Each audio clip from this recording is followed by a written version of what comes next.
19h45, la barrière Info Soir. Monsieur, dames, bonsoir et bienvenue à cette nouvelle session d'information du mardi 2 novembre 2021. Ouverture ce matin à la salle de réunion de l'hôtel Sahel de Niamey du colloque international sur la résilience des écosystèmes agro-pastoraux face aux contraintes climatiques au Sahel. Ce colloque est organisé par la structure fédérative sur la résilience des agrosystèmes face au climat et intensification écologique au Sahel, SFR Racine. Le compte-rendu de la cérémonie d'ouverture, c'est avec Nafissatou Yahya, sur les images de Nasser Seydou.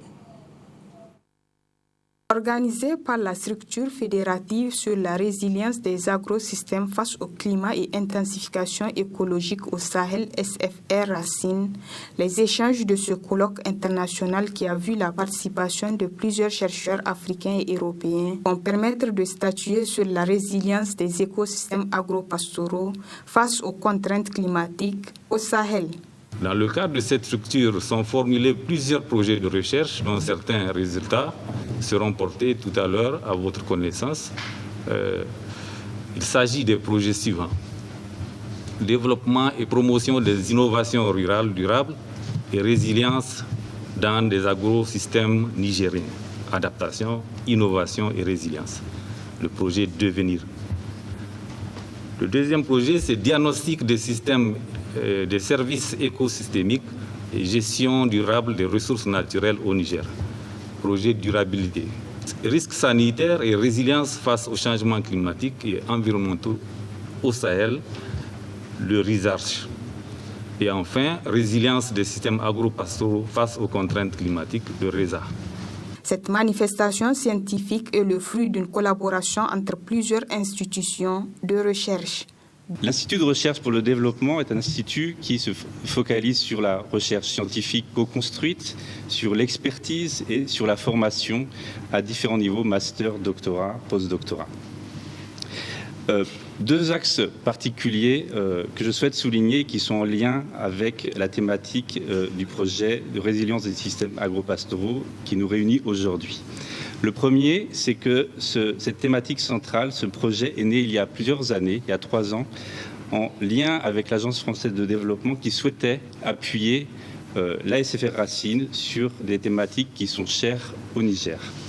À ce titre, l'IRD a agi en tant que catalyseur de l'initiative de promotion de cette recherche et de rassemblement des expertises dans cette thématique. Plusieurs projets vont permettre de réduire la vulnérabilité des systèmes agro-pastoraux face aux risques agroclimatiques dans le cadre de cette structure, a rappelé le ministre de l'Enseignement supérieur en ouvrant les travaux de ce colloque. Qui, mieux que la recherche, pourrait fournir ces informations aux agropasteurs?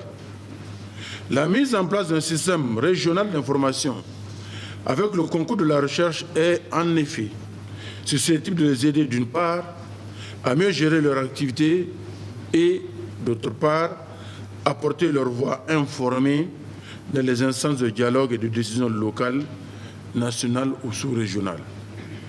Il est donc tout à fait indiqué aujourd'hui que des chercheurs, dans un cadre collaboratif, mettent leurs efforts et connaissances ensemble pour entreprendre des investigations dans un domaine aussi vital que l'agropastoralisme, notamment la résilience des systèmes agro-pastoraux face aux contraintes climatiques. À travers les objectifs de la SFR Racine, c'est à cette approche que s'exercent des équipes de chercheurs dans le cadre de cette structure, jeune certes, mais qui accomplit des pas de géant. Pour rappel, ce colloque qui a bénéficié du soutien de l'ambassade de France et de l'Agence française de développement AFD va durer 3 jours. Ouverture également ce matin d'un forum national sur les conventions 190, rôle et responsabilités des organisations syndicales et de la société civile pour la ratification. Ce forum d'une journée a été présidé par le secrétaire général adjoint de la Confédération nigérienne de travail CNT, Nafissatou Zakou Ibrahim Abdou. Le présent Forum national sur la Convention 190, rôle et responsabilité des organisations syndicales et de la société civile pour la ratification est une initiative de la Confédération nigérienne de travail CNT à travers le Comité des femmes travailleuses de la CNT soutenu par son partenaire des Pays-Bas, la CNV internationale. Ce forum permettra d'échanger et de partager des expériences sur la Convention 190 de l'Organisation internationale du travail OIT sur la violence et le harcèlement dans le monde du travail en vue de sa ratification par le Niger comme tant d'autres pays. La Convention 190 a été adoptée à une large majorité par les pays présents à la Conférence internationale du travail en juin 2019. Elle constitue le premier texte qui donne droit à toute personne à un monde de travail exempté de violences et de harcèlement au travail, y compris les violences et harcèlements basés sur le genre. La Convention 190 s'applique aussi bien au secteur public qu'au secteur privé, dans l'économie formelle comme dans l'économie informelle. Elle protège l'ensemble des individus au sein du monde du travail, quel que soit le statut de leur contrat. Selon les statistiques de l'ONU, 818 millions de femmes dans le monde ont subi des violences sexuelles ou physiques à la maison, dans leur communauté ou au travail. Et c'est pourquoi j'appelle les uns et les autres syndicats, organisations et associations féminines, organisations des jeunes, à une synergie d'action en vue de sa ratification. Procédant à l'ouverture des travaux de ces assises, le secrétaire général adjoint de la CNT a attiré l'attention des participants aux différents échanges vu l'importance du dit forum. Il est important de comprendre que nous avons besoin, et nous avons plus que jamais besoin, d'un monde et d'une vie d'ailleurs sans violence. La violence en tant que telle ne règle rien du tout que de continuer à aggraver les situations dans ce monde. C'est pour cette raison que la Confédération nigérienne du travail a fait appel à la directrice des normes internationales au niveau du ministère du Travail et de la Protection sociale, que je félicite et remercie au passage, puisqu'elle a toujours été disponible aux sollicitations de la Confédération nigérienne du travail, et à travers elle, il faut voir le ministère du Travail dans son intégralité, où nous passons aussi le message de salutation au ministre. Je voudrais vous inviter à être attentifs à la présentation de la directrice, mais également à poser des questions pour mieux comprendre, pour mieux connaître la Convention, pour mieux connaître le contenu de la Convention, et effectivement que nous puissions nous en approprier et qu'à la fin, nous puissions sortir de ce forum avec des résolutions et des recommandations à même d'amener le gouvernement nigérien à la ratification de cette Convention.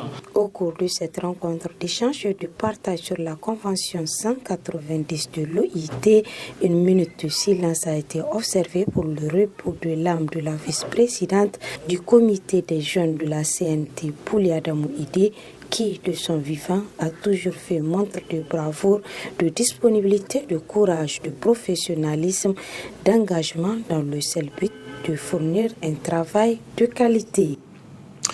Voilà, cérémonie de remise de dons ce matin à l'entrepôt de l'ONPPC par l'ambassade du Royaume d'Arabie Saoudite à la République du Niger à travers le ministère de la Santé publique. C'est la deuxième et la troisième partie d'un don de matériel médicaux pour la lutte contre la COVID-19 estimé à une valeur d'1 million de dollars américains. Sadou Doumi, Aboubakar Ibrahim.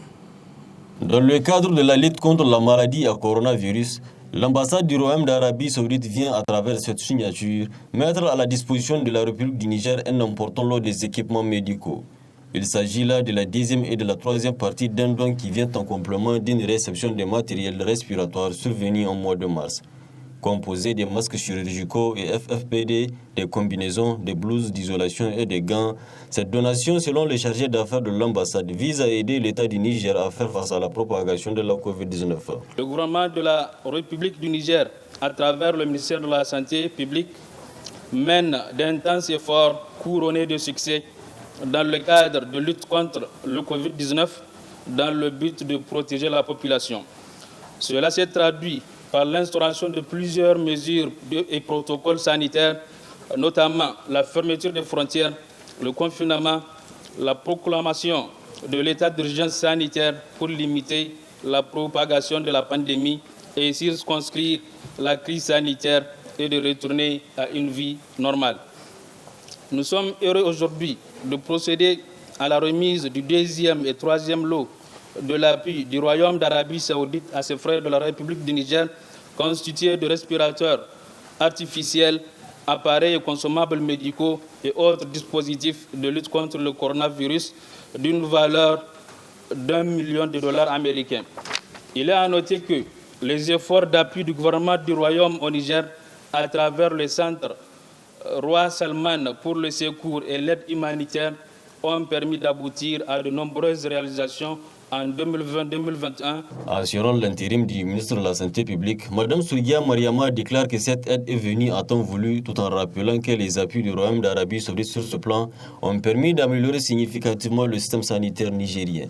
Nous réceptionnons à travers le centre Roi Salman de secours et des actions humanitaires une grande quantité de gants et de masques pour lutter contre la Covid-19.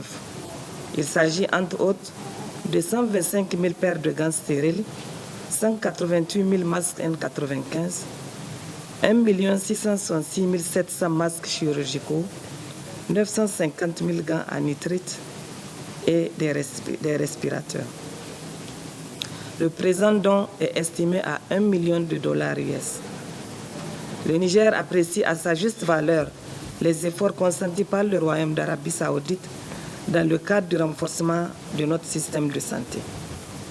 C'est dire toute l'importance de ce geste pour les populations de notre département ministériel qui, par cet appui, voient leur capacité renforcée pour atteindre les objectifs qui lui sont assignés. Ce don vient à peine nommé car il contribuera à l'extension de nos activités de lutte contre la Covid-19 qui est en train de mettre à rude épreuve notre mode de vie et notre système sanitaire.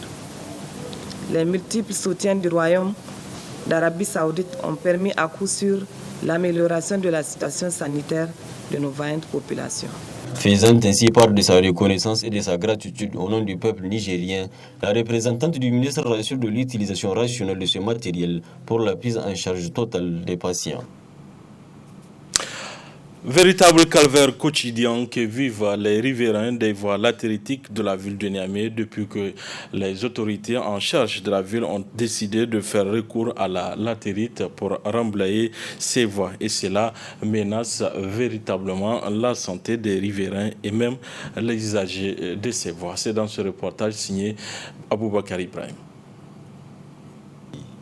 Depuis un certain temps, les autorités de la ville de Niamey ont entrepris de remblayer certaines voies de la capitale dont l'état de dégradation ont atteint un certain niveau d'exagération.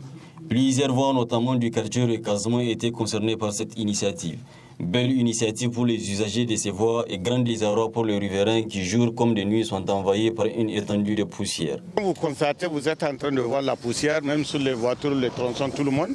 Et certes, ils sont en train de faire du bien en remblayant la place, mais tout en remblayant aussi, il y a aussi l'insécurité.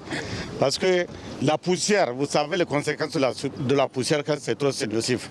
Et surtout ceux qui ont des problèmes de poumons, et de la façon dont ça va les attaquer. Et tout ça, c'est pas normal. Nous sommes satisfaits de la réalisation de cette voie. Avant, nous souffrons de désagréments, mais maintenant, Dieu merci.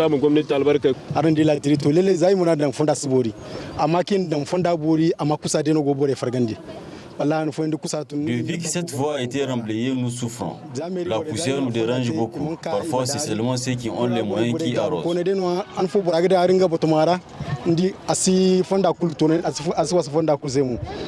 Par ailleurs, ces riverains lancent un cri de cœur à l'endroit des autorités. Le mot que j'ai à lancer, ils peuvent le faire dès le matin en accompagnant un camion d'arrosage pour amortir la poussière. Et ça, c'est important. Parce que les règles sécuritaires sont impératives. Ça regarde tout le monde. Remercions les autorités pour cette voie. et nous voulons qu'ils viennent arroser. Quoi qu'il en soit, cette initiative qui doit s'étendre à tous les autres quartiers de la ville est louable. Il incombe seulement aux autorités de veiller à un système d'arrosage bien organisé par moment pour éviter d'exposer les riverains à d'autres risques.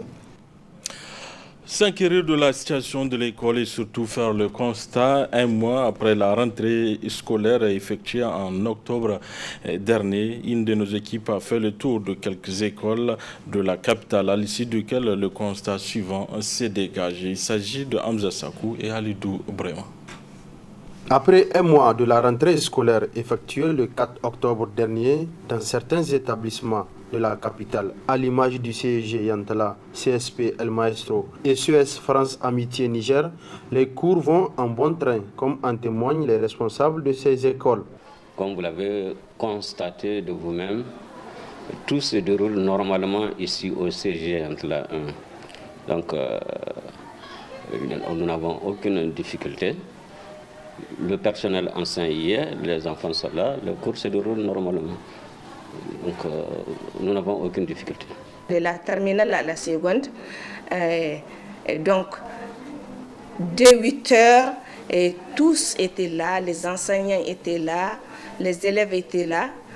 Donc, toutes les séries, au niveau de toutes les séries, il y a un professeur et vraiment, les cours se déroulent très bien. Les cours ont normalement débuté tout juste après la rentrée du 4 octobre et se poursuivent normalement. Et en matière d'effectivité, vraiment les élèves sont présents.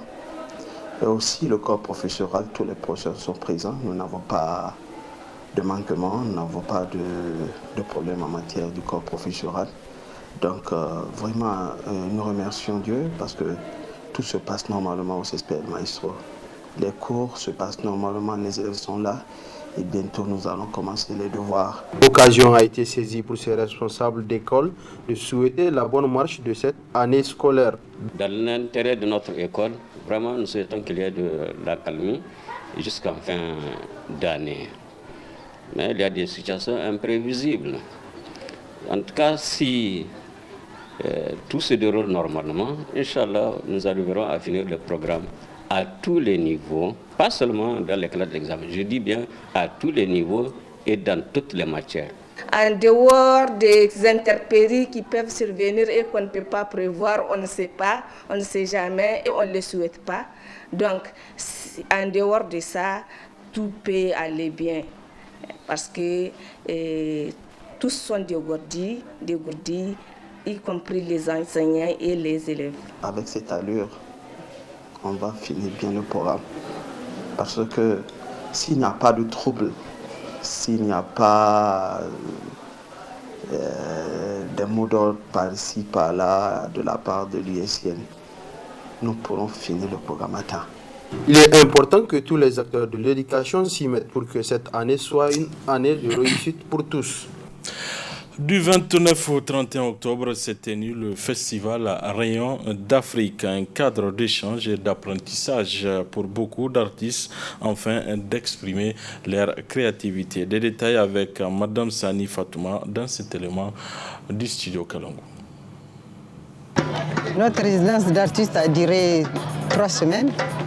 Et pendant 3 semaines, les artistes se sont exprimés, ils ont socialisé, ils ont fraternisé.